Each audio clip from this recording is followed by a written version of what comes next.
За hello guys, өглөөдөр оройн мэндийг хүргэе. Хамгийн ээлжид трейдер капс хэлж байна. За өчигдөр өглөө би бичлэг оруулахдаа өнөөдөр том компаниудын орлогын тайлан гарна, Төв банк болгоны үгээ шийдвэрээ гаргана. Тийм учраас зах зээлд нэлээд савлгаа өсч магадгүй гээд би арилжаанд орохгүй гэж хэлсэн шүү дээ. За тэгж хэлээд би бичлэгээ оруулчаад жоон судалгаа хийсэн. За газрын тосн дээр жоон судалгаа хийхэд юу болж авч үзсэн бэ гэхээр Ираны газрын тосны storage буюу бөөрийнхий том цагаан дээрээ тагтай савнууд байдаг шүү дээ. Та нар харж байсан л байх. За тэр нь 70% дүүрсэн байна гэж хэлээ. За энэ нь юу гэсэн юм бэ гэх юм бол хэрвээ энэ дүүрэх юм бол үйлдвэрлэлээ зогсоох ёстой. За тэгээд үйлдвэрлэлээ зогсоох юм бол юу болдог вэ гэхээр за эргэн тойрныхоо орчныг бохирдуулдаг гэж байна. За тэгээд хэрвээ зогсоочих юм бол халь зогсоох юм бол тэгээд дахиж ашиглах боломжгүй болж магадгүй байдаг гэж байна. За тэгээд газрын тос тэр савнаас гадна өөр хадгалалт нь юу байдаг вэ гэхээр хормоцсон эрэг дээр завнуудаа ачаад тэгээд тэр завнуудтай хадгалж болт юм байна. За тэгсэн чинь Трамп ч стратеги хормоц руу зайг оруулахгүй бас гарахгүй гэсэн юм ба штэ. Тийм болохоор тэр опшн бол байхгүй. За ингээд тэр савнууд нь 100% дүрчих юм бол Ираны дэлхийн нийтэд нийлүүлдэг нийт газрын тосын 20% нь байхгүй болчихно гэсэн үг.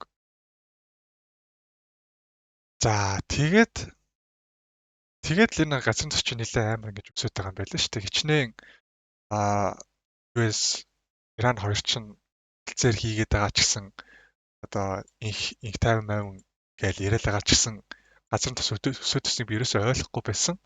Тэгээд судалгаа хийгээд үзсэн чинь ийм учиртай юм байлаа.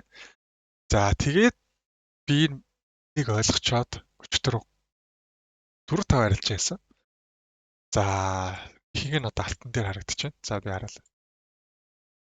За 15 минутаар болвол энэ дожиг кандл дээр улаан дожиг кандл дээр шорт орсон. За эндээс Fibonacci үзэхэд Golden Zone буюу Fibonacci 0.5 дээр очичоод за ийм дожиг кандл үсгэхээр шорт орсон. За хамгийн анх би SL stop loss-а яг энэ дожиг кандлагын дээр авчиж тавиад байж байтал би үнэхээр тэр газрын тос бүр заавалчгүй өснө.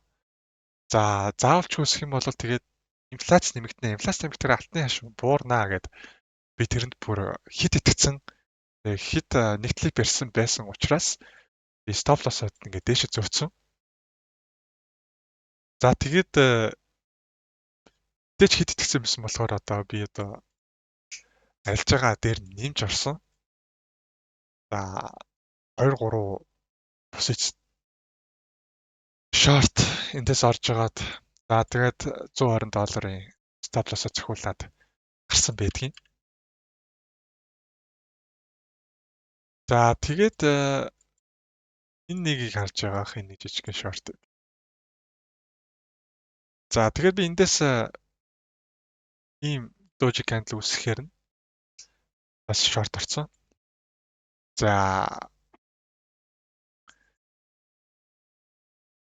За яг энэний өмнө болохоор би яг найзтай ярьсан юм аа. Энэний өмнө яг 3 арилж байсан юм. Тэгээ гуруулаа нийлээд $120 алдагтай. За тэгээ би найзтай хэлээ. За өнөөдөр би үнэхээр арилжаа хийхгүй гэж хэлчихэд арилжаа хийгээд тэгээ бүр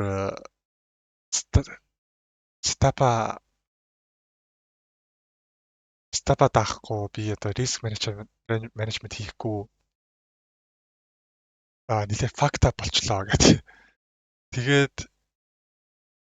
Тэгээд ярилцчихсэн чинь би за энэ арилжааны санаа нь бол айгүй зөв юм байна.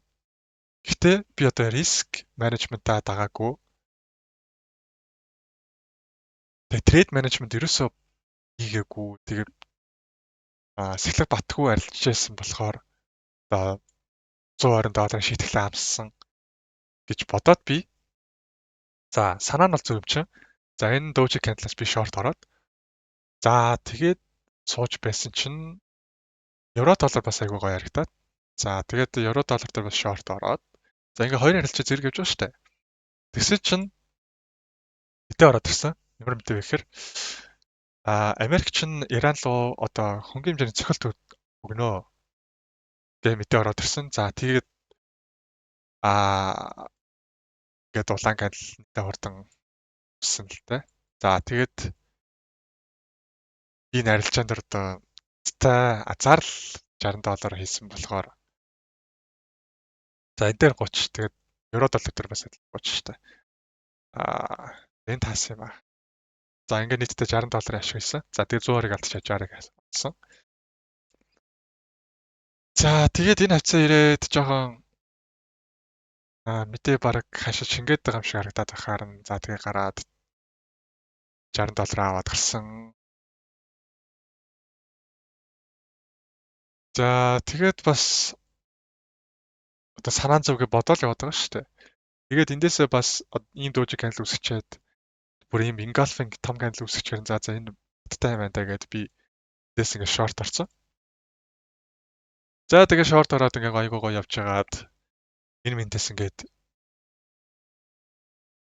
эсрэг одоо ингээ $20 болоод ирэхэнгүүд би тухайн үедээ ингээд ерөөсө сахилга батгүй байсан. Өмнөх хийсэн арилжаанууд айгүй хог шиг байсан. Тэгээд тухайн өдрөө бүр ядарсан ч байсан. Шөнийн 1 болж байсан. Тэгээд ямар ч бодлогогүйгээр би эндээс гарсан. За тэгээд ямар явах байсныг хардж байна. За гэтээ би энийг одоо хүртэл хадгалж байсан болвол гэж миний stop loss зохих байсан байна. За алтан дээр нэг юмрхүү. За тэгээд евро долларын short бол үнэхээр гоё харагдаж байгааз. За бүр одоо хүртэл одоо ийм гоё байсан биш шүү дээ. За эндээс юу анзаарч байна гэхээр одоо алт өсөд байдаг. Тэгсэр нэг евро доллар унаад байдаг. Яг тэгсэр нэг миний санаа нь болохоор би за газрын тосыг би ингээд одоо ийм өндөр дээр байхад ингээд чейслээд байж болохгүй зү тэ. Тэгэхээр чи миний риск to reward амар багасна үстэ тэ. Тэг би одоо stop loss энэ тавих юм аа чи тэгсээ чи типик тавих юм аа чи тэ. За тийм байжж одоо газрын тос өсөөд байна. За pullback орж ирвэл би мэдээж long орно. За тийм учраас одоо газрын тос чинь биш доллар чинь газрын тосыг нэлээд дагаж явж байгаа. Яг гэвэл энэ хоёр ч одоо инфляцаар холбогдсон байгаа шүү дээ. Одоогийн нөхцөл байдалд. За тэгэхээр би одоо доллар дээр одоо энэ мэндээс ч юм уу те энэ мэндээс ингээд long ордог. Pullback гэсэн long орох юм санаатай байгаа байхгүй юу? Тийм учраас би энэ алт тэгээ short-н дээр тэгж алт евро дээр ингээд short орж байгаа тэгж. За тэгсэ чинь алт доллар тэгээ евро долларын корреляц нь евро доллар хамаагүй их байгаа байхгүй юу? Хэрвээ харах юм бол яг л долларын яг л нөгөө тусгал нь евро доллар байгааз. Гэхдээ алт тийм биш. Тэгсэрнээ миний ихийг арилжаа алтан дээр. What the fuck? За тэгээд одоохондоо арилжаа гэвэл би ер нь евро доллар дээр л хийнэ гэж бодож байна. За корреляц багтаа алтан дээр нь би одоо short ороод тэгснээр нөгөөд short орсон юм сүртэй явахгүй. Тэгсэрнээ доллар амар өсөдөг. За нэг иймэрхүү болчоод байна. За өчигдөр үнэхээр балаа байлаа. За одоо тэгээд аралдаанасаа суралцсан. За тэгээ хоёрт ч гэж байна. Нэмэлтээр хэлэхэд би анх YouTube channel нээхдээ би арилжаанаас одоо айгүй их айж гараад байна. Айж гарсан. Тэгээд одоо сая миний сүүлийн харуулдаг арилжаан дээр л хэд би миний үүдээс $20 эсрэг хөдөлгөөд би ага гарцсан байгаа ч тэ. Тэгээд ингээ уул тайбет руугаа буцаад унаад ороод ирдэг.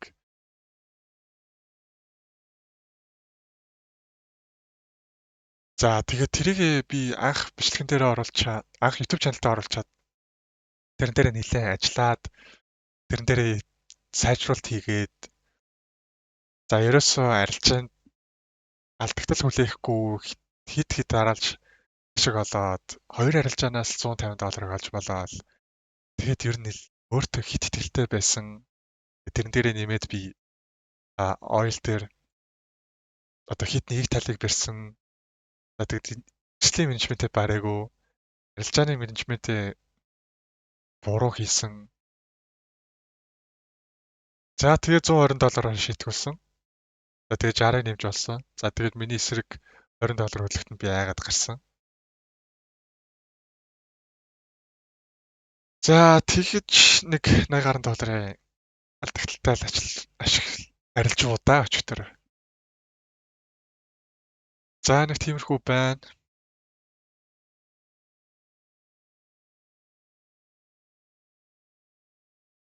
За нэг иймэрхүү л байна да. За одоо гарсан алдаанууд дээр ажилландаа яг өмнөх шиг тэгээд дараагийн удаа илүү сахилга баттай байхыг бодно. За амка байлаа. Өнөөдрийн ажил амьдралд амжилт хүсье. Баярлалаа. Баяр таа.